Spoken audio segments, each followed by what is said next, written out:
So, Dr. SUT JHALLY. Actually, I was deciding up until literally 10 seconds ago what I was going to talk about. So there's a couple of different directions I could go, but I'll play off what Bob talked about in the introduction, in terms of the moment we're in right now, which is the moment of Occupy. And I think actually it is the most important kind of movement certainly in my lifetime. And I want to try and give some context to it, and then but make a suggestion as to how that fits into the concerns that we may have in this room. And I think the lineage of the Occupy movement actually goes back to someone we may not connect to it with right now, which is, I think, the energy of the Occupy movement goes back to the Obama campaign. I think what Obama was able to do in 2008, he was the kind of articulating link to bring together this incredible energy and desire for social change that was actually a global phenomenon, even though it took place within the American political context. One of the things that really hit me was how global that movement was. And I actually don't think it had anything to do with Obama.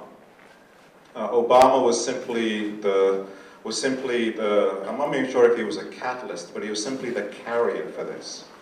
And he emerged at this unique moment, and the great thing, the reason that Obama was able to do this was, Obama was like, the way people read Obama was, he was like one of those Rorschach ink blot tests.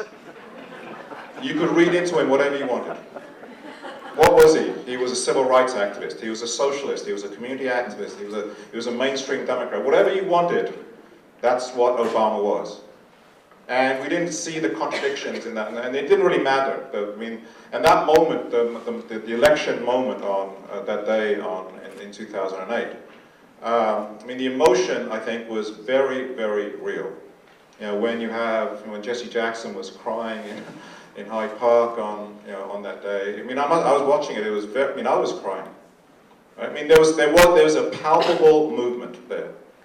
That was that there, and that Obama was kind of the symbol for. But he was only a symbol because we had read into him that he was the symbol. And we became very clear, of course, the moment that he actually had to do anything, the moment that, in fact, Obama was none of those things that we had read into him. That when Obama started governing, he governed exactly as his history would have said he would govern. He was a mainstream, possibly center-right Democrat. And in fact, you could see the frustration in his own, when he was challenged on Afghanistan, when he was going to expand the Afghanistan war. I think he said at one point, "Weren't you listening to me during the election?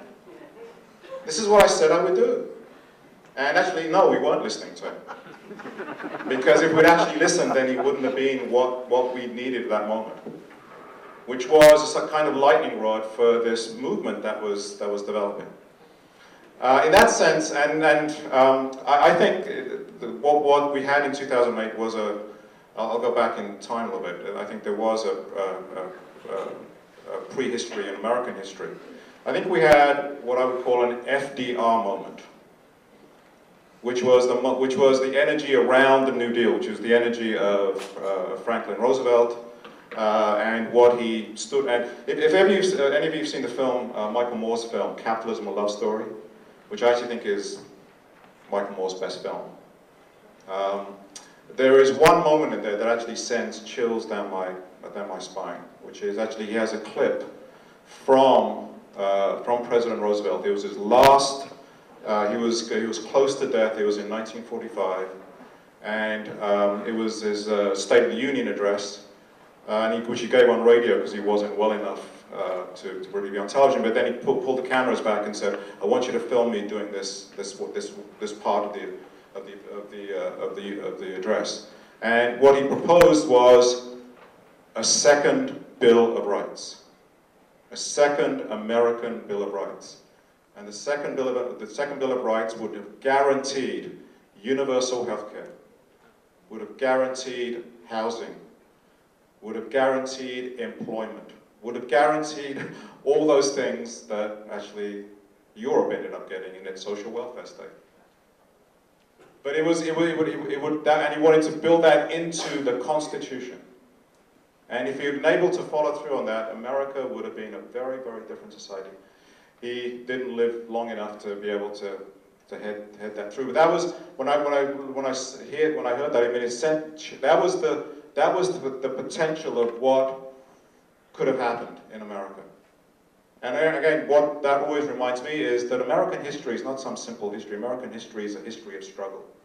American history is a history of populist struggle and then reactions against it. And one of the major reactions that came against FDR and the New Deal was from the National Association of Manufacturers, from business, from corporations, who were terrified at what FDR stood for, and launched massive campaigns of education. In fact, they were so worried, I think in 1934, they even tried a military coup, or even tried to engineer a military coup against FDR. That's how worried they were. And they were worried, and they were right to be worried, because of what FDR represented in that sense was I think it was that energy. I think it was that energy that was also caught up in 2008. And Obama was just kind of riding the crest of it. He didn't have control of it. Actually, I really don't think he had control of it. Everyone talks about how great his management style, being able to corral this incredible movement. He couldn't corral it. What I was actually struck by was how much independent work there was. Heads of advertising creatives, making their own videos and putting them out on YouTube. People making all kinds. That was not coordinated by the Obama campaign. And when 2008, when the election happened, and then Obama started governing, I mean, that energy just dissipated. And I think that's what we have in the Occupy movement, is that energy. And it's the energy that we should have had immediately after Obama took power. That immediately after he went into, in fact, that should have been the pressure that should have been put on Obama straight away. And for 2 years, I think people just they didn't quite know what to do. And I think the Occupy movement is now, again, what happened with Obama? Actually, exactly the same thing. Even before, I say the Obama movement, again, you've got to, I call it Obama, it's the Obama movement because Obama was the carrier of it. He was not the movement. He was not the movement, right? But if you have to separate those two things out. And in fact, the movement, the battle against, the reaction against Obama was starting even before he was elected.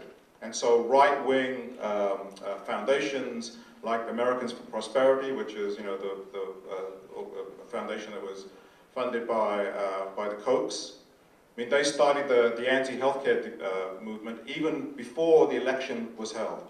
I mean, they recognized the FDR moment. They recognized that this moment had to be crushed. This moment had to be crushed. This moment, if you allowed this energy to continue, it's going to be the potential for massive change. And therefore, you have to crush it straight away, which is why they moved on healthcare so quickly, and why they moved against Obama so quickly at that moment. I think we're in that moment now. I think what the Occupy movement has done, it didn't come out of nowhere. The Occupy movement came out of that energy. And that is precisely what it's playing upon right now. And I think our job is to, as I said yesterday, and as Judy said earlier on, is to support it. It is, forget about this particular strategies, forget about the policies. It is a cultural movement. It is an idea, and it's that idea that has to be supported in whatever way we can support it. And it is part of this much broader political movement. It is a political movement, but right now it's a cultural movement. And before you can have politics, you need culture and education. And we're in that phase of culture and education right now for that movement. The movement itself, of course, has incredibly, I'll try and conclude it with how it's relevant to media reform. The movement itself, of course, has an incredible media presence. What that movement has been able to, like the film that Judy showed earlier on. And there's lots of other stuff. I mean, if you go to there's so much stuff that has made me cry. And it's just the kind of documentation of what's going on. There was one video I saw, and it's really professionally done. These videos are not, this is no longer just your little home videos. These videos are done, they are really professionally done. Because we have a really media literate population now that knows how to do basic shooting, knows how to do basic editing, etc., and it's really, really high quality. Our job, so that stuff exists. The means of production have been democratized. And if we want to make this movement grow, we've got to support what's being produced, and we've got to disseminate it as much as we can. We've got to support it in its distribution as well. Now I want to end up with a challenge on this, which is, there's a lot of talk about, in one of the previous panels on the future of journalism, I was very happy actually to see that there was a number of panelists that talked about how to support, in a concrete way, independent media. And that means, what if it means 16 cents a visit to a website.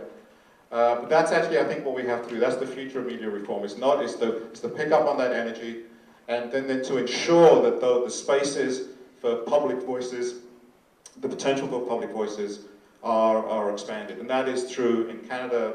You can't do this in the States because there's no public media in the States, but in Canada, there is the idea of the CBC that has to be defended, okay? I'm not sure about the reality of it, but the idea of it has to be defended. And again, the challenge I will leave you on, which I did in my talk yesterday, which is, it's also our individual challenge as well.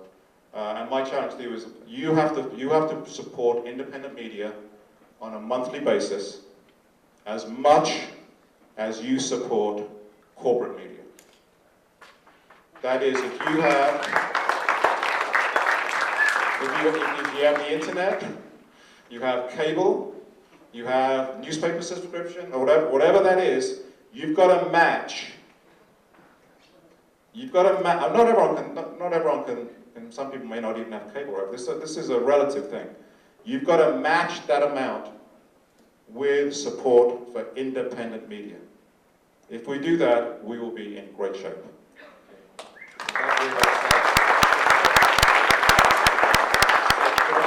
Do we have questions circulating that will be coming up?